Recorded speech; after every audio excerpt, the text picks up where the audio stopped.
नमस्कार दोस्तों, स्वागत है आपका अपने चैनल निश्चय क्लासेस पे। तो ये वीकली करंट अफेयर्स हैं, पूरे हफ्ते का करंट अफेयर्स एक जगह। यहाँ पर हम 1 सितंबर से लेके 7 सितंबर तक जितने भी करंट अफेयर्स हमने पढ़े हैं ना, उन सभी को यहाँ हम रिवाइज कर लेंगे। साथ में इसकी पीडीएफ अगर चाहिए तो आप लोग टेलीग्राम से इसको डाउनलोड कर सकते हैं, जो कि बहुत ही मुझे लगता है आपको काम आएगी, क्योंकि रिवीजन के लिए ना पीडीएफ बहुत अच्छी रहती है। बार बार वीडियो तो नहीं देख सकते ना आप, इसलिए पीडीएफ ले लीजिए और जो जो उसका हो सके स्क्रीनशॉट अपने पास रख लीजिए। तो आइए स्टार्ट करते हैं बिना टाइम वेस्ट किए। पहला प्रश्न है, who won 2 gold medals at Paris Paralympics 2024 in athletics. भाई एथलेटिक्स में पेरिस पैरालंपिक्स 2024 में दो स्वर्ण पदक किसने जीते? वेरी इंपॉर्टेंट, पहली बार ऐसा हुआ। तो ध्यान रखिए, प्रीति पाल ने जीते। किसने? प्रीति पाल ने, ये ध्यान रखिएगा। यह है प्रीति पाल, ध्यान रखिए एथलेटिक्स में इन्होंने ये 2 पदक जीते हैं। इसके साथ साथ आइए ओलंपिक्स जो हुए थे ना, इसको हम फटाफट रिवाइज कर लेते हैं, जो कि इसकी मोस्ट इंपॉर्टेंट जितने भी क्वेश्चंस है। तो ध्यान रखिएगा, नीरज चोपड़ा को ना पेरिस ओलंपिक्स में 2024 की भाला फेंक में रजत पदक जीता था। भारत ने ओलंपिक में 2024 में हॉकी स्पर्धा में कांस्य पदक जीता था। स्वप्निल कुशाल को पुरुष की 50 मीटर राइफल में कांस्य पदक जीता था। सरबजोत सिंह ने पेरिस ओलंपिक 2024 में भारत के लिए कांस्य पदक जीता था पिस्टल स्पर्धा में। पेरिस ओलंपिक 2024 में 2 कांस्य पदक जीता था मनु भाकर ने। ब्रिटिश मीर, ये ध्यान रखिएगा, बहुत इंपॉर्टेंट है। पेरिस में होने वाले 33वां ग्रीष्मकालीन ओलंपिक था, जिसमें जूरी सदस्य नियुक्त होने वाली पहली भारतीय बनी है। अभिनव बिंद्रा को ना 2024 के लिए टॉर्च बीरर, मतलब ये टॉर्च होती है ना, मशाल होती है ऐसे करके, ठीक है, ये ऐसे करके होती है, जो इसको लेके चले थे torch bearer Abhinav Bindra. Paris Olympic में भारत की महिला ध्वजवाहक, आपको पता ही है महिला ध्वजवाहक कौन था? महिला ध्वजवाहक थी पीवी सिंधु, ठीक है, और पुरुष ध्वजवाहक थे शरद कमल। थॉमस बाक को अंतरराष्ट्रीय का अध्यक्ष बनाया गया था पेरिस ओलंपिक्स का। पेरिस ओलंपिक 2024 का मस्कट पूछ लिया था तो ओलंपिक फ्रिज। अगला प्रश्न है, प्रतिष्ठित रेमन मैग्सेसे पुरस्कार 2024 से किसे सम्मानित किया गया है? वेरी इंपॉर्टेंट क्वेश्चन, इसको मार्क कर लीजिएगा। इसका सही उत्तर है ए, हायो मिजाकी। ध्यान रखिए, इनको अभी हाल ही में इस पुरस्कार से सम्मानित किया गया है। इसके साथ साथ सभी मोस्ट इंपॉर्टेंट पुरस्कार को यहां हम रिवाइज करेंगे। जैसे विश्व प्रेस फोटो 2024 मोहम्मद सलीम को दिया गया था। आर्यभट्ट पुरस्कार पावीलाल सुब्बाराव को दिया गया था। लता दीनानाथ मंगेशकर पुरस्कार 2024 अमिताभ बच्चन को दिया गया था। एबेल पुरस्कार, गणित का नोबेल पुरस्कार कहते हैं, मिशेल तालाग्रैंड को दिया गया था। इरामस पुरस्कार अमिताभ घोष को दिया गया था। 2024 का प्रिज्गर पुरस्कार रिकिन यामामोटो को दिया गया था, जो कि जापान के हैं। ध्यान रखिए, कहां पे? जापान के। अच्छा, Sen gender advocate of the year award Radhika Sen को दिया गया था। किसे? यूनिसेफ द्वारा, ठीक है, यूनिसेफ द्वारा, ये ध्यान रखिएगा। उसके साथ शाह पुरस्कार, पूर्व का नोबेल पुरस्कार कहते हैं, श्रीनिवास आल कुलकर्णी को दिया गया था। KIWS मानवाधिकार पुरस्कार 2024 रतन टाटा को दिया गया था। साहित्य अकादमी फेलोशिप अवार्ड रस्किन बॉन्ड को दिया गया था। गोल्डमैन पर्यावरण पुरस्कार, जिसे ग्रीन नोबेल भी कहते हैं, आलोक शुक्ला को दिया गया था। ट्यूरिंग पुरस्कार 2023 का कंप्यूटिंग का नोबेल पुरस्कार कहते हैं, एबी विंडरसन को दिया गया था। अंतरराष्ट्रीय बुकर पुरस्कार, वेरी इंपॉर्टेंट, कई बार एग्जाम्स में पूछा जा चुका है, चाहे उत्तराखंड जो PCS होता है ना, उसमें भी पूछा गया था 2024 के, ये आपको ध्यान रखना है, ठीक है। तो इसको दिया है जेनी एरपरबैंक को। उनकी जो बुक है ना, एक बुक है उनकी, उसका नाम है कैरोस। इसके लिए इसके जो ट्रांसलेटर है ना, वो है माइकल हाफमैन। अच्छा, Whitley gold awards, green Oscar कहते हैं, 2024 का पूर्णिमा देवी वर्मन को दिया गया है, जो कि आसाम की रहने वाली है। 2024 का लक्ष्य महाराज पुरस्कार पंडित राजेंद्र गंगनाई को दिया गया है। अगला क्वेश्चन है, 2024 महिला एशियाई चैंपियंस ट्रॉफी की मेजबानी कौन करेगा? वेरी इंपॉर्टेंट प्रश्न ये भी। देखिए, जब प्रश्न आता है महिलाओं पे ना, वो भी जब पहली बार हो रहा है तो बहुत इंपॉर्टेंट बन जाता है। A Japan, B India, C China या डी कोरिया। इसका सही उत्तर है बी, भारत इसकी मेजबानी करेगा। अच्छा, इसकी मोस्ट इंपॉर्टेंट पॉइंट की बात करें तो राजगीर में हॉकी स्टेडियम है, राजगीर हॉकी स्टेडियम इसका नाम है, बिहार में, वहां पर इसका शिलान्यास किया जाएगा। 11 नवंबर से 20 नवंबर 2024 में खेला जाएगा। मुख्य जो टीमें हैं, चीन, जापान, कोरिया, मलेशिया, थाईलैंड है। ध्यान रखिए, तो इंडिया को ले लें तो टोटल 6 टीमें हैं, ये आपको ध्यान रखना है।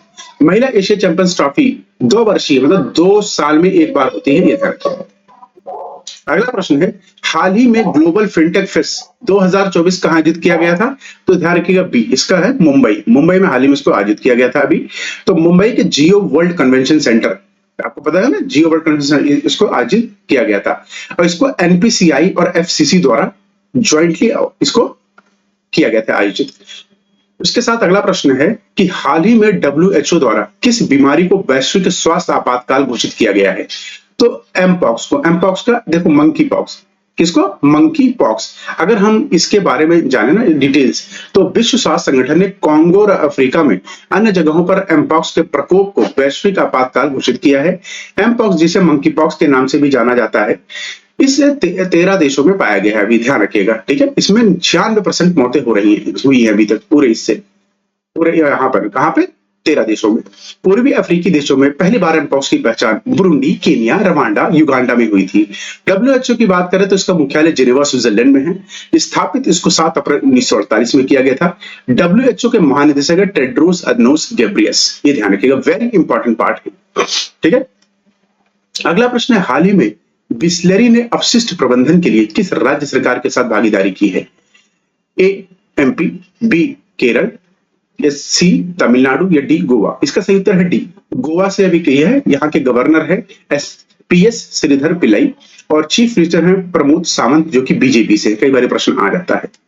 मोस्ट इंपॉर्टेंट अगर बात करें तो एक ही इसमें इंपॉर्टेंट पॉइंट है कि बिस्लेरी इंटरनेशनल ने ना मोरमा गांव, ध्यान रखें ये इंपॉर्टेंट है कि अपशिष्ट कहां पर लगा जाएगा? तो मोरमा गांव, ठीक है। अंग्रेजी में अगर आप देखेंगे इसका अनुवाद तो इसमें है मोरमा गांव, ये ध्यान रखिएगा, ठीक है। राज्य प्रदूषण नियंत्रण बोर्ड के साथ एक एलओआई पर हस्ताक्षर किए।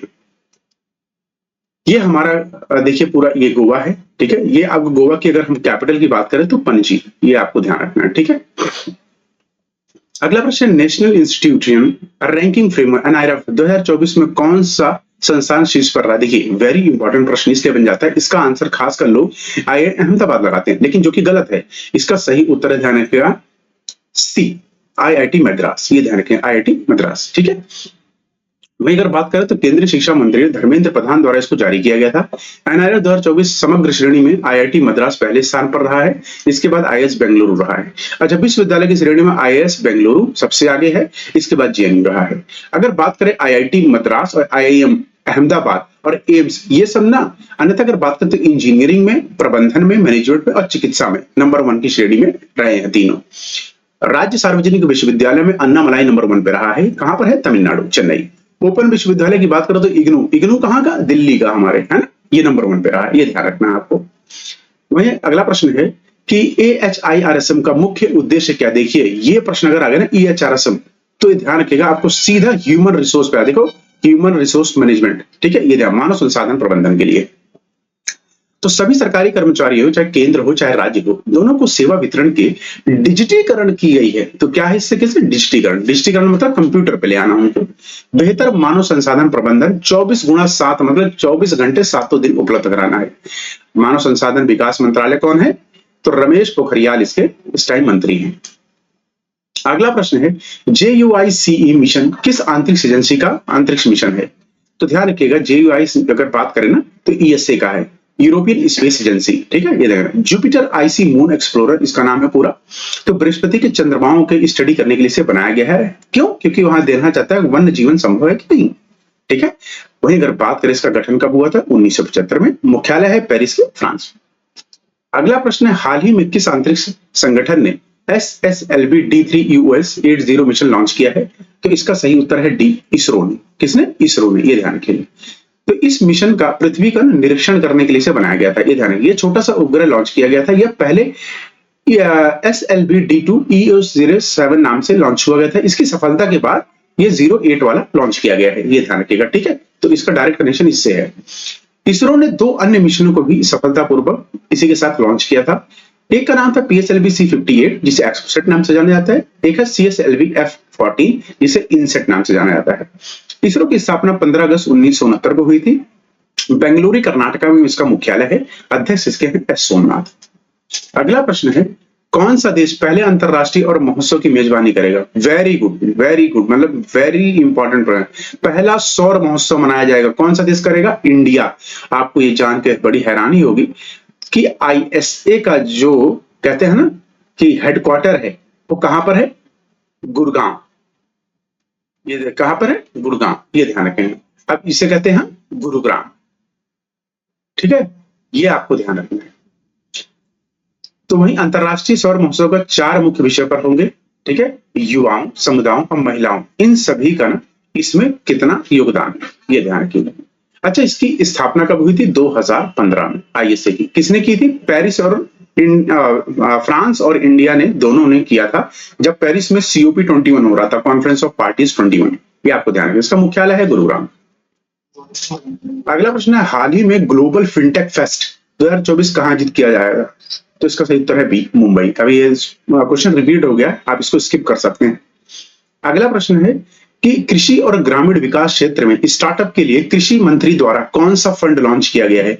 वेरी इंपॉर्टेंट क्वेश्चन है। इसका सही उत्तर है ए, एग्रीश्योर।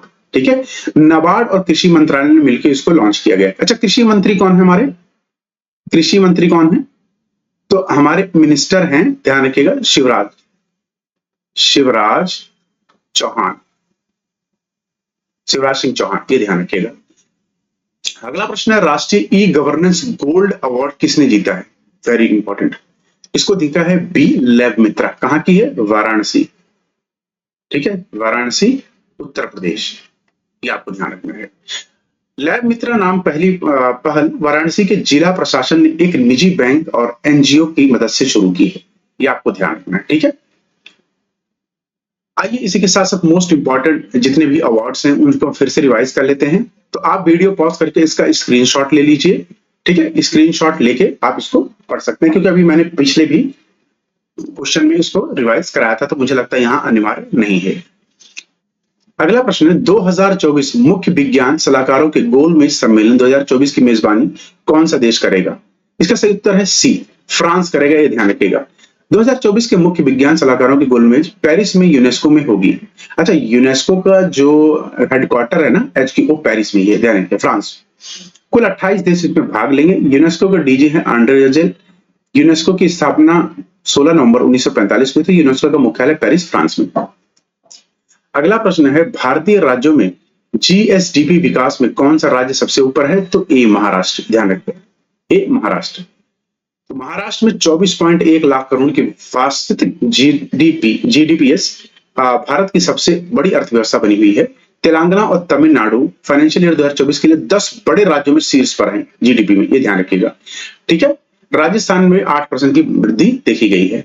अगला प्रश्न है, वैदिक 3D म्यूजियम भारत का कहां बनाया जाएगा?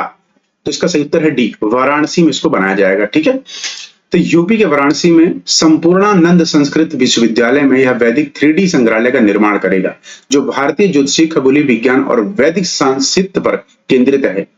ठीक है, ये आपको ध्यान रखना है। इसी के साथ आइए मोस्ट इंपॉर्टेंट जितने भी म्यूजियम भी बने उनको रिवाइज कर लेते हैं। जैसे भारत में अमेरिकी राजदूत एरिक गार्सिट ने अभी एशिया का दूसरा संग्रहालय, सबसे बड़ा, the hump world war second, ठीक है, उद्घाटन कहां किया? अरुणाचल प्रदेश के सियांग जिले में। देश का पहला डिजिटल राष्ट्रीय संग्रहालय की आधारशिला कहां पर रखी गई है? हैदराबाद, तेलंगाना। दुनिया का पहला पांडुलिपि संग्रहालय कहां खोला गया है? तिरुवनंतपुरम, केरला। पहले ऑन साइट स्थल संग्रहालय बनेगा कहां पे? तमिलनाडु के थुत्तुकुडी में। उत्तर प्रदेश के अयोध्या में बनेगा मंदिर संग्रहालय। हड़प्पा संस्कृति का सबसे बड़ा संग्रहालय बन रहा है हरियाणा के राखीगढ़ी में। भारत का पहला श्रमिक आंदोलन संग्रहालय खुलेगा केरल के अलापुझा, केरला में। भारत का पहला मैरीटाइम म्यूजियम समुद्री संग्रहालय खुलेगा गुजरात के लोथल में। इसरो ने किस नाम से अपना पहला वर्चुअल स्पेस म्यूजियम लॉन्च किया है? स्पार्क नाम से। देश का पहला विश्व म्यूजिक बनेगा अरुणाचल प्रदेश में। ध्यान रखिएगा, फिश म्यूजियम की बात हो रही है। भारतीय सेना का देश का दूसरा पनडुब्बी संग्रहालय कहां बनाएगी? पश्चिम बंगाल में। अच्छा बताइए, पहला कहां पर है? पहला कहां पर है ये आप कमेंट बॉक्स में बताइए। देश का पहला और विश्व का, ध्यान रखिए, देश का पहला और विश्व का दूसरा इन्फेंट्री संग्रहालय कहां बनेगा? इंदौर, MP में। भारत का पहला डिजिटल फ्यूड म्यूजियम खुलेगा कहां पे? तमिलनाडु के तंजावुर में। देश का पहला नौसेना शौर्य संग्रहालय बनेगा लखनऊ, UP में। अच्छा, लखनऊ के बारे में एक चीज और जान लीजिए, हमारे देश की पहली AICT है। ठीक है, AICT। विश्व का सबसे बड़ा म्यूजियम भारत में बनेगा नई दिल्ली में। नाम है युगे युगीम भारत राष्ट्रीय संग्रहालय। भारत का पहला ओपन रॉक म्यूजियम कहां पर खुला है? हैदराबाद, तेलंगाना में। देश का पहला कार्टोग्राफी संग्रहालय का उद्घाटन कहां किया? मसूरी, उत्तराखंड। भारत के पहले खुले संग्रहालय शहीदी पार्क का उद्घाटन कहां किया? नई दिल्ली। इंटरनेशनल म्यूजियम डे कब मनाता है? 18 मई को। अगला प्रश्न देखते हैं, हाल ही में राष्ट्रपति मुर्मू ने विश्व शांति बुद्ध विहार का उद्घाटन कहां किया है? तो इसका सही उत्तर है, ध्यान रखिए, डी, महाराष्ट्र। कहां पे? डी, महाराष्ट्र। तो हाल ही में राष्ट्रपति मुर्मू ने महाराष्ट्र के उदयगिरी में विश्व शांति बुद्ध विहार का उद्घाटन किया है, जिसमें गौतम बुद्ध और बाबा साहब अम्बेडकर की श्रद्धांजलि दी गई है। ये ध्यान रखिएगा। अच्छा, इसको अगर पूछा जाए किसके उस पर बनाया गया, तो कलबुर्गी जो है ना कर्नाटक में, उसकी प्रतिकृति है ये पूरा। अच्छा, मुख्यमंत्री कौन है यहाँ के महाराष्ट्र? एक नाथ शिंदे। गवर्नर है पी राधाकृष्णन। अगला प्रश्न है, हाल ही में किस मंत्रालय ने विश्वस्त ब्लॉकचेन टेक्नोलॉजी स्टैक लॉन्च किया है? Very important. तो हाल ही में इसको मिटी ने किया है। किसने? मिटी। तो ब्लॉकचेन तकनीक एक ऐसी तकनीक होती है जो ब्लॉकों की एक श्रृंखला की ओर ले जाती है, जिसमें सार्वजनिक डेटाबेस में संग्रहित डिजिटल जानकारी होती है। ये ध्यान रखिएगा। अगला प्रश्न है, हाल ही में किस मंत्रालय ने पोषण ट्रैकर पहल लॉन्च किया है? तो B ministry of women and child development किया है। ध्यान रखिएगा, ठीक है। और इसको इसके लिए राष्ट्रीय पुरस्कार भी मिला है, सम्मानित किया गया है। तो पोषण ट्रैकर उचित पोषण सुनिश्चित करने के लिए वास्तविक समय और डेटा WHO विकास चार्ट का उपयोग करके 0 से 6 वर्ष की आयु बच्चों के विकास की निगरानी के लिए तैयार किया गया है। Very important. अगला प्रश्न है, कोन्याक जो हाल ही में खबरों में थे, किस राज्य की सबसे बड़ी जनजाति है? तो ये सी नागालैंड की। कहां की? नागालैंड की सबसे बड़ी जनजाति है। इसकी कैपिटल है कोहिमा, नागालैंड की। और यहाँ के गवर्नर का नाम है ला गणेशन और चीफ मिनिस्टर है निबोय रॉय। ये ध्यान रखिएगा। तो कोन्याक की जनजाति आई क्यों थी न्यूज में? एक्चुअली नागालैंड सरकार से उन्होंने अनुरोध किया है कि गूगल मानचित्र पर नागालैंड के जो मोन जिला है ना, उसे असम के चराईदेव जिले के बीच सीमा रेखा त्रुटि को ठीक करना है। तो दोनों की जो लोकेशन है वो थोड़ा गलत दिखा रहा है, इसकी वजह से इन्होंने किया था, इसकी वजह से न्यूज में था। अगला प्रश्न है, किस राज्य सरकार ने हाल ही में अपराजिता महिला और बाल विधेयक 2024 पारित किया है? वेरी इंपॉर्टेंट प्रश्न। देखिए, महिलाओं पे और बच्चों पे जो प्रश्न आते हैं ना, वो इंपॉर्टेंट हो जाते हैं एग्जाम की दृष्टि से। ए गुजरात, बी उत्तर प्रदेश, सी वेस्ट बंगाल या डी आसाम? इसका सही उत्तर है सी वेस्ट बंगाल। सरकार ने भी इसका स्टार्ट किया। तो पश्चिम बंगाल की राजधानी क्या है? कोलकाता। मुख्यमंत्री यहाँ की ममता बनर्जी हैं। और यहाँ के पहले अगर हम बात करें कि सबसे पहले यहाँ के गवर्नर कौन थे, तो चक्रवर्ती राजगोपालाचारी पहले राज्यपाल थे। 42 लोकसभा सीटें हैं, 16 राज्यसभा सीटें हैं। अंतरराष्ट्रीय सीमाएं बांग्लादेश, नेपाल, भूटान से मिलती। इसी के साथ पूरे हफ्ते का ये हमने पूरे वीक का करंट अफेयर्स यहाँ पे कवर कर लिया है। तो इसी के साथ आप वीडियो में बने रहिए, ठीक है। मंडे को जरूर मिलते हैं हम, ठीक है, नए करंट अफेयर्स वीडियो के साथ, ठीक है। यदि मंडे को नहीं आ पाया तो हाँ, ट्यूसडे को जरूर हमारी वीडियो है, उस पर जरूर देखिएगा, ठीक है। कुछ इमरजेंसी चल रही है जिसकी वजह से हमें कई बार वीडियोज नहीं आ पा रही है, ठीक है। बट हाँ, कंटिन्यूटी बनी रहेगी। आपको कोई भी गिले शिकवे होंगे वो सब दूर हो जाएंगे, क्योंकि हम करंट अफेयर्स के जो भी मोस्ट इंपॉर्टेंट क्वेश्चन को यहाँ कवर करते रहेंगे। चलिए, कल फिर मिलते हैं। नमस्कार, तब तक अपना ख्याल रखिए। जय हिंद, जय भारत।